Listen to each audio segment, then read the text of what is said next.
વિદ્યાર્થી મિત્રો, આપણે સ્ટાન્ડર્ડ 7 મેથ સબ્જેક્ટની અંદર ચેપ્ટર 5 રેખા અને ખૂણા તેના વિશે અભ્યાસ કરીએ. તેની અંદર બાળ મિત્રો આપણે સ્વાધ્યાય 5.1ની અંદર પ્રશ્ન નંબર 9 છે કે અહીંયા આપેલી બાજુની આકૃતિ છે એના આધારે આપણે પ્રશ્નોના જવાબ આપવાના છે. અહીંયા આપણને બે રેખાઓ છે, તેની છેદિકા છેદે છે. એના આધારે અહીંયા આપણે પ્રશ્ન આપ્યા છે કે ખૂણો 1 આર અને ખૂણો 2, એટલે આ ખૂણો 1 અને આ ખૂણો 2 એ આસન્ન કોણ છે. તો જુઓ બાળ મિત્રો, આપણે આસન્ન કોણ વિશે તમે સમજી ગયા છો કે આસન્ન કોણ કોને કહેવાય, બરાબર. તો જે બે ખૂણાઓ, હવે જો અહીંયા હું ખાલી ખૂણો 1 અને ખૂણો 2ની જ આકૃતિ દોરીશ. આ ખૂણો 1 છે અને આ ખૂણો 2, બરાબર. અહીંયા જુઓ, આ એ, આ સી, બરાબર, અને અહીંયા ઈ. હવે અહીંયા તમને ખૂણો 1 કીધો છે અને આ ખૂણો 2 છે, બરાબર. તો અહીંયા આપણે ઓ છે, અહીંયા આપણું કેન્દ્ર, બરાબર. છેદ બિંદુ બધાનું કયું છે? ઓ. તો એ ઓ સી ખૂણો કયો થયો? એ ઓ સી. આ એ ઓ સી અને બીજો ખૂણો કયો થયો? સી ઓ ઈ. આ બે ખૂણા થયા. તો આ બંને ખૂણા કેવા છે બાળ મિત્રો? જો આ બંનેનું કેન્દ્ર જે છેદ બિંદુ છે, બરાબર, કોણ છે? આ એ ઓ સી અને સી ઓ ઈ એ બંનેનું છેદ બિંદુ કયું છે બાળ મિત્રો? એટલે કે શિરોબિંદુ. શું કહેવાય? શિરોબિંદુ જે છે એ બંનેનું એક જ છે. કયું છે? ઓ. બંનેનું શિરોબિંદુ એક જ છે અને બંનેની એક ભુજા જે છે એ સામાન્ય કઈ છે? ઓસી, બરાબર. જો આ બંનેનું કિરણ કયું થાય? કિરણ ઓ એ અને કિરણ ઓસી, બરાબર. અને આ બીજા ખૂણાનું પણ કિરણ ઓસી અને કિરણ ઓઈ, એટલે આ એ બંનેનું શું કહેવાય? સામાન્ય ભુજ કહેવાય. તો તેને આસન્ન કોણ કહેવાય? તો અહીંયા જવાબ કરીને લખીશું, હા, ખૂણો 1 અને ખૂણો 2 આસન્ન કોણ છે, બરાબર. કેમ છે? તો તે બંનેનું જે શિરોબિંદુ સામાન્ય છે અને એક ભુજ પણ સામાન્ય છે, બરાબર. કારણ આપણે લખીએ છીએ અહીંયા. કારણ તમારા સમજવા માટે બાળ મિત્રો હું લખું છું. ખૂણો 1 અને ખૂણો 2 નું સામાન્ય શિરોબિંદુ ઓ છે અને ખૂણો 1 અને ખૂણો 2નો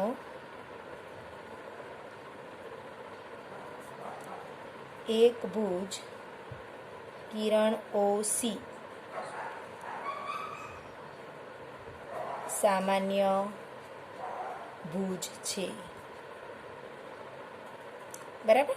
હવે અહીંયા બીજો પ્રશ્ન આપણને એવો પૂછેલો છે કે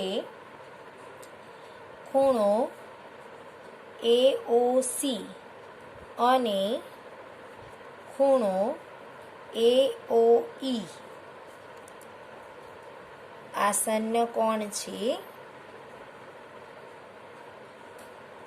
જો કોણ છે? આ એ ઓ સી અને એ ઓ ઈ એ બંને આસન્ન કોણ કહેવાય? નહીં, બરાબર. કેવી રીતે? જુઓ, અહીંયા એક ખૂણો આપણે આ જે દોરેલો છે એ જ છે. આ એક ખૂણો આ છે એ ઓ ઈ, બરાબર, અને એ ઓ સી, બરાબર. આ એ ઓ ઈ આ છે અને અહીંયા એ ઓ સી. તો જો આ એ ઓ સી જે છે ને ખૂણો, આ એ ઓ સી એ આ એ ઓ ઈની અંદર સમાવેલો છે, બરાબર. બંને અલગ ખૂણા છે નહીં, એટલે આ ખૂણો એ ઓ સી એ ઓ ઈની અંદર સમાયેલ છે. એટલે કે જ્યારે એક ખૂણો બીજા ખૂણાની અંદર સમાયેલો હોય તો તેને આપણે આસન્ન કોણ કહેવાય નહીં. બંને ખૂણા કેવા જોઈએ? અલગ જોઈએ. એટલે કે જો આ AOC અને AOE, એટલે આ AOEની અંદર આ AO સમાયેલો છે, એટલે તે બંને આસન્ન કોણ નથી. તો લખીશું ના ખૂણો AOC અને ખૂણો AOE આસન્ન કોણ નથી. કારણ તેનું લખું છું બાળ મિત્રો. કેમ નથી? કારણ કે તે બંને અલગ ખૂણા નથી. બરાબર. કોણ ખૂણો AOC છે એ AOEની અંદર સમાવેલો છે. એટલે કે ખૂણો AOC એ ખૂણો AOE નો જ ભાગ છે. બંને અલગ ખૂણા નથી. બરાબર. હવે આપણે આગળ જોઈએ છીએ. પ્રશ્ન નંબર 3 છે. ખૂણો 3 આપણે પ્રશ્ન નંબર 3 ખૂણો COE અને ખૂણો EOD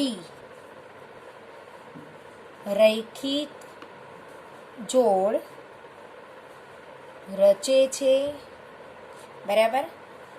તો અહીંયા આપણે જવાબ લખીશું. કોણ છે? હવે આ COE અને EOD જો આ રીતે છે. આપણે એની કાચી આકૃતિ હું અહીંયા દોરું છું. જુઓ.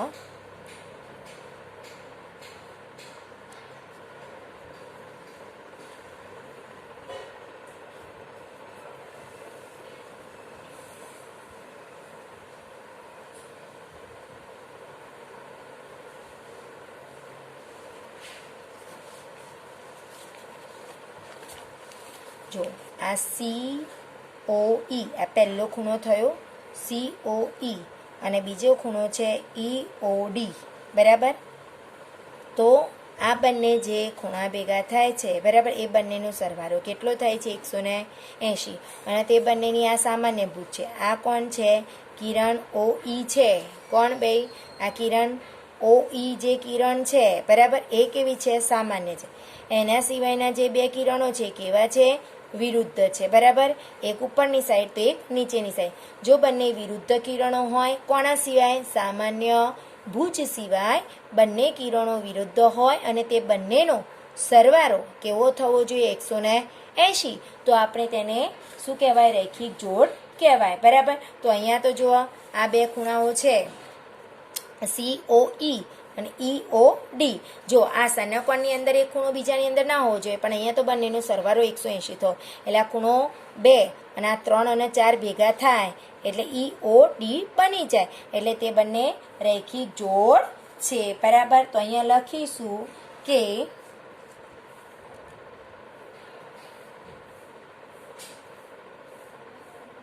ખૂણો COE અને ખૂણો EOD એ રૈખિક જોડ રચે છે. બરાબર.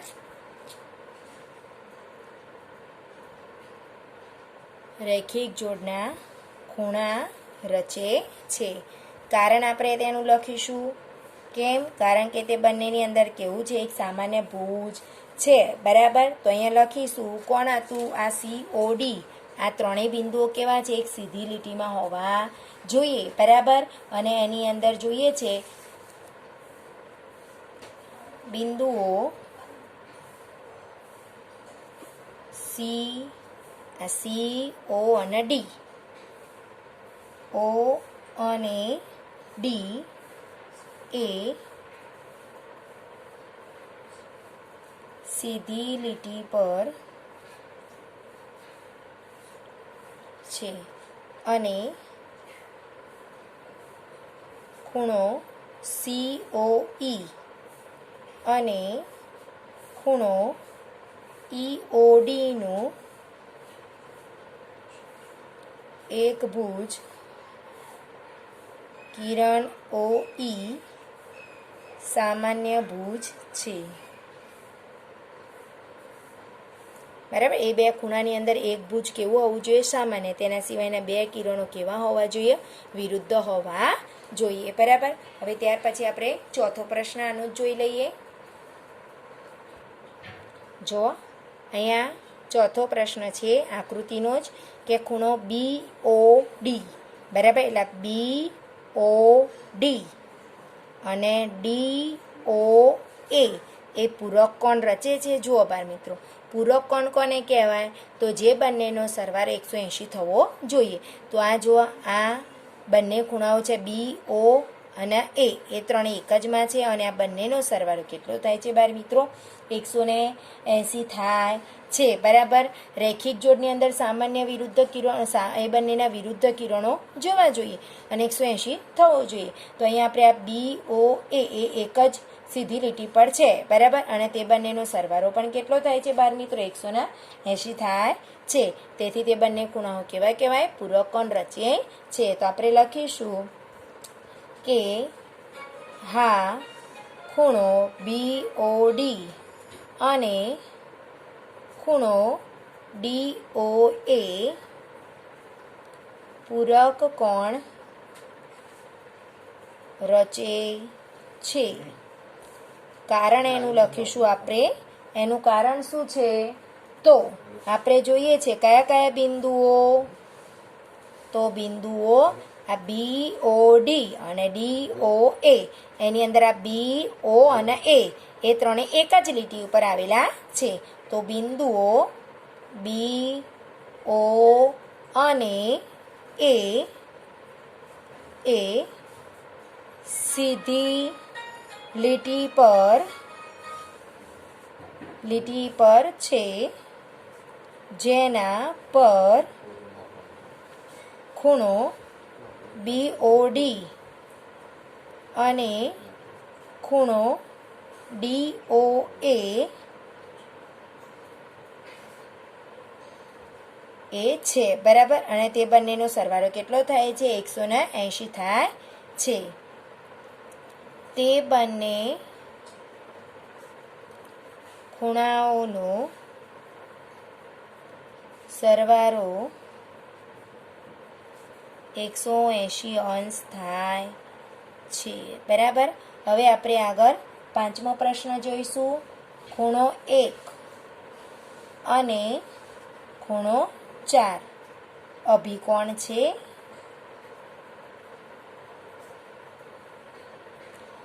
જો અહીંયા ખૂણો 1 છે. બરાબર. આ AOC અને DOB આ બંને કેવા છે? સામસામે છે. એટલે જે ખૂણાઓ સામસામે હોય, બરાબર, તેને કેવા કહેવામાં આવે છે? અને સરખા છે. બરાબર. આ COB છે, એના બે ભાગ પાડેલા છે, પણ આ બંને તો કેવા છે? સરખા છે. એટલે કે જે સામસામે હોય અને સરખા હોય એને આપણે કેવા કહેવામાં આવે છે? અભિકોણ કહીએ છીએ. તો આપણે લખીશું કે હા, ખૂણો 1 અને ખૂણો 4 અભિકોણ છે. કારણ લખીશું આપણે.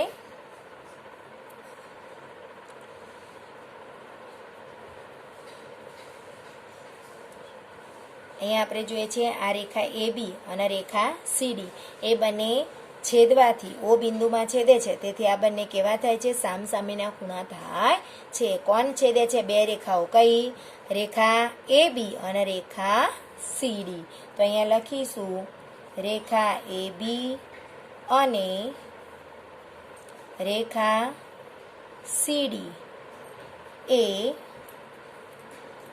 પરસ્પર O બિંદુમાં છેદતી રેખાઓ છે.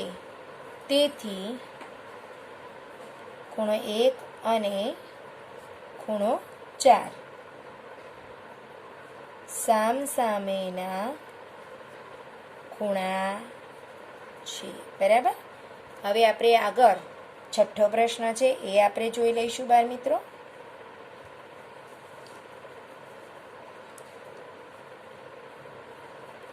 ખૂણા 5 નો અભિકોણ કયો છે? બરાબર. અહીંયા જોઈએ છે આપણે કે ખૂણો 5. હવે જો 1 અને 4 છે, આ બે રેખાઓ છે. કઈ બે રેખા છેદે છે? રેખા AB અને રેખા આપણે CD.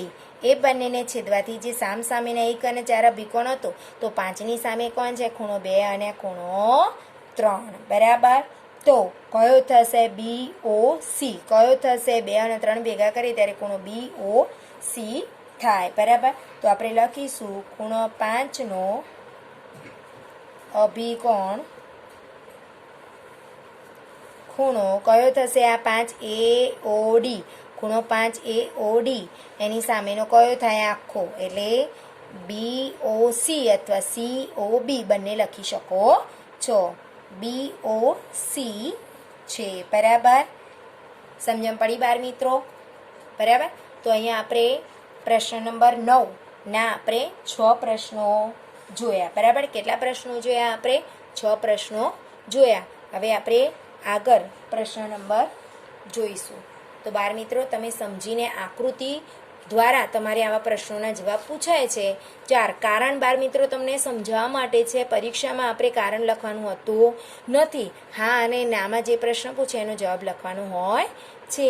તો બાળ મિત્રો, તમે આકૃતિ સમજશો અને કયા ખૂણો કોને કહેવાય, રેખિક જોડ કોને કહેવાય, અભિકોણ કોને કહેવાય, આસન્ન કોણ કોને કહેવાય, એ તમારે વ્યવસ્થિત રીતે સમજી અને લખવાનું હોય છે. Thank you.